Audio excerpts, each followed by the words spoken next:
ጤና ይስጥልን እንደምንቆያችሁ የተወደዳችሁ የክራይስት አርሚ ቴሌቪዥን ተመልካቾቻችን ከክራይስት አርሚ ቴሌቪዥን የዜና ሰዓታችን ላይ እንገኛለን። ከዜናዎቹ ጋር እኔ ኢየሩሳሌም በዳዳ ቆይታ አደርጋለሁኝ። በቅድሚያ ማርስተ ዜና የመስቀሉ ቃል ግልጽ የሆነና የማያሻማ እውነት ነው በማለት ነብዩ እዩ ጩፋ ተናገሩ። 169 ሰዎች ወደ እግዚአብሔር መንግስት ተጨመሩ። በጋና የሚኖሩ የኮምቦ ህዝብ 16 ዓመታት የቆየ የትርጉም ስራ በኋላ ሙሉ መጽሐፍ ቅዱስን በቋንቋቸው መቀበላቸው ተገለጸ።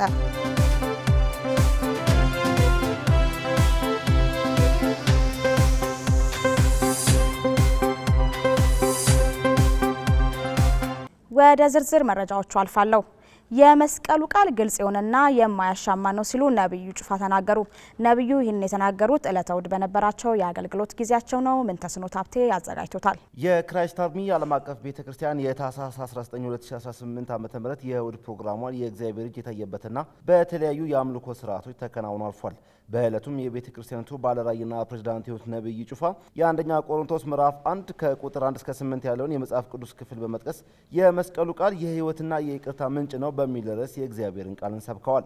ነብዩ ጩፋ እንዳሉት እግዚአብሔር ለሰው ልጆች ህይወትን የገለጠበት ይቅርታውንም ያፈሰሰበት በመስቀል ላይ ልጁን ኢየሱስን ለመስቀል ሞት አሳልፎ በመስጠት ነው ብለዋል። የመስቀሉ ቃል የወንጌል መሰረታዊ ነገር ሲሆን በመስቀሉ ላይ ሁሉም ነገር ተጠናቆበታል። ለዛም ነው ኢየሱስ ተፈጸመ ብሎ በመስቀል ላይ የተናገረው በማለት የመጽሐፍ ቅዱስን ቃል አስረድተዋል። ኢየሱስ ተፈጸመ ሲል ለዘመናት የተጋረደው መጋረጃ በመቀደድ ምልክት የታየ ሲሆን ከመጋረጃው ጀርባ ርቀን የነበርነው እኛም መቅረብ ችለናል ብለዋል። ከኢየሱስ በፊት የነበሩት በሙሉ የሚፈሱት ደሞች ያስታግሱ የነበርና ለሰው ልጅ ፈጽሞ ስርየትን ያልሰጠ ሲሆን በመስቀል ላይ የተገለጠው ቃል ግን የዓለምን ኃጢአት አስወግዶታል። ለዛም ነው ዮሐንስ ስለ ኢየሱስ ሲናገር የዓለምን ኃጢአት የሚያስወግድ የእግዚአብሔር በግ ብሎ የተናገረው በማለት የቃሉን እውነት አስረድተዋል። የመስቀሉ ቃል ግልጽ ሲሆን ምንም አይነት ማብራሪያ የማያስፈልገው የማያሻማ እውነት ነው። መስቀሉ ማዕከል ያላደረገ እውቀትና ፍልስፍና ከንቱ ሲሆን የመስቀሉ ቃል ሰው በራሱ ስራ መዳን እንደማይችል ማሳየ ነው በማለት እውነቱን ተናግረዋል። የመስቀሉ ቃል ውስጥ ፍቅር፣ ትህትና፣ መስዋዕትና አዲስ ህይወት የተገለጠ ሲሆን እንዲሁም መስቀሉ ላይ የኃጢአት ዕዳ ተከፍሏል፣ የእግዚአብሔር ፍቅር ያለ ገደብ ፈሷል፣ የኃጢአት ስርየትና የመዳን መንገድ ተገልጧል ሲሉ የዕለቱ ስብከት ጊዜያቸው አጠቃለዋል። ታህሳስ 19 ዕለተ እሁድ በክራይስት አርሚ ዓለም አቀፍ ቤተክርስቲያን በነበረው አገልግሎት በርካቶች ወደ እግዚአብሔር መንግስት መጨመራቸው ተገልጿል። የእግዚአብሔር ሰው ነብዩ ጩፋ ለአዳዲስ ነፍሳት ባደረጉት ጥሪ 169 ሰዎች ጌታ ኢየሱስን እንደ ግል አዳኛቸው አድርገው ተቀብለዋል። የክራይስት አርሚ ዓለም አቀፍ ቤተክርስቲያን የመጡትን አዳዲስ ነፍሳት የደህንነት ትምህርት ለማስተማር እንዲሁም ለእውነተኛ ደቀ መዝሙርነት ለማብቃት በኃላፊነት ተቀብላቸዋለች። በተያያዘ ዜና ዕለተ እሁድ በአዲስ አበባ በምትገኘው በክራይስት አርሚ ዓለም አቀፍ ቤተክርስቲያን በነበረው አገልግሎት አንዳንዶች ምስክርነት መስጠታቸውና በርካቶች ከአጋንንት እስራት መፈታታቸው ተገልጿል። የእግዚአብሔር ሰው ነብዩ ጩፋ በትንቢታዊ አገልግሎት መልእክት እንዲሁም በተጸለየበት ዘይት አማካኝነት እግዚአብሔር ታምራት የሰራላቸው ሰዎች ቤተክርስቲያን በአካል በመገኘት ምስክርነት ቃላቸውን ሰጥተዋል። በተያያዘ ዜናም በዕለቱ በነበረው አገልግሎት በተለያየ የአጋንንት እስራት ውስጥ ላሉ ነብዩ ጩፋ በጸለዩ ጸሎት ብዙዎች ከድግምት አሰራር፣ ከሞት መንፈስ፣ ከተለያየ አጋንንት ተጽዕኖ ነጻ ወጥተዋል።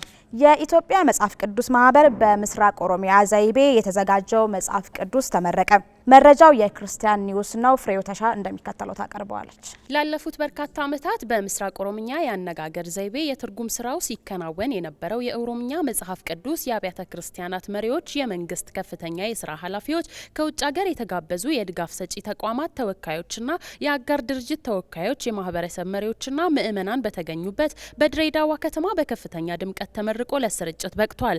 በመርሃ ግብሩ ላይ የተገኙት የአብያተ ክርስቲያናት መሪዎች ባደረጉት ንግግር የዚህ ትርጉም ስራ መጠናቀቅ በምስራቅ ኢትዮጵያ ለሚገኙ አብያተ ክርስቲያናት ሐዋርያዊ ተልእኳቸውን በተገቢው መንገድ እንዲፈጽሙ እንዲሁም የቋንቋው ተናጋሪ ክርስቲያኖች የእግዚአብሔር ቃል የሆነውን መጽሐፍ ቅዱስን በአፍ መፍቻ ቋንቋቸው በቀላሉ እንዲያነቡና እንዲረዱ እምነታቸውን የበለጠ እንዲያጠነክሩ ከፍተኛ ጠቀሜታ እንዳለው ገልጸዋል። የትርጉም ስራው በምስራቅ ኢትዮጵያ የሚገኙ አብያተ ክርስቲያናትና ከፍተኛ ቁጥር ያላቸው የቋንቋው ተናጋሪ ምዕመናን ባቀረቡት ጥያቄ በ1983 ዓ.ም የተጀመረ ሲሆን በ1995 ላይ የአዲስ ኪዳን ስራው ተጠናቆ ለምረቃና ለስርጭት እንደበቃ ተገልጿል። በመቀጠልም ወዲያውኑ በ1996 ዓ.ም የብሉይ ኪዳን ስራው እንዲጀመር መደረጉና እነሆ ከ23 ዓመት ጥረትና ልፋት በኋላ የብሉይ ኪዳን ትርጉም ስራው ተጠናቆ ሙሉ መጽሐፍ ቅዱሱ ለስርጭት እንደበቃ ተገልጿል።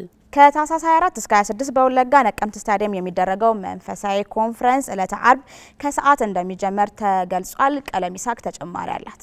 የክራይስት አርሚ ዓለም አቀፍ ቤተክርስቲያን ከክራይስት አርሚ ቲቪ ጋር በመተባበር በወለጋ ነቀምት ስታዲየም ከታህሳስ 24 እስከ 26 ለ3 ተከታታይ ቀናት መንፈሳዊ ኮንፈረንሱን ማዘጋጀቷን ገልጻለች።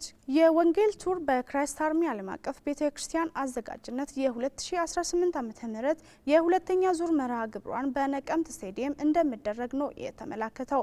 በነቀምት ስታዲየም በሚደረገው መንፈሳዊ ኮንፈረንስ ላይ የክራይስት አርሚ ዓለም አቀፍ ቤተክርስቲያን ፕሬዝዳንት የሆኑት ነቢይ እዩ ጩፋ የእግዚአብሔርን ቃል እንደሚያገለግሉ የተገለጸ ሲሆን የቤተክርስቲያኒቷ ዘማሪዎች ከተጋባዥ ዘማሪያን ጋር በመሆን የዝማሬ አምልኮ ጊዜ እንደሚኖርም ተመላክቷል። በዕለቱም የእግዚአብሔር ቃል በኃይል ይታወጃል፣ የዝማሬ አምልኮ ይኖራል፣ ለበሽተኞችና በአጋንንት እስራት ውስጥ ለሚገኙ ለነጻ መውጣት ይጸልያል፣ ለአዳዲስ ነፍሳት ጥሪ እንደሚደረግም የተገለጸ ሲሆን በዚህ ፕሮግራም ላይ በመላው ሀገሪቱ የሚገኙ በፕሮግራሙ ላይ አዳዲስ ነፍሳትን በመጋበዝ እንዲገኙ ጥሪ ቀርቧል።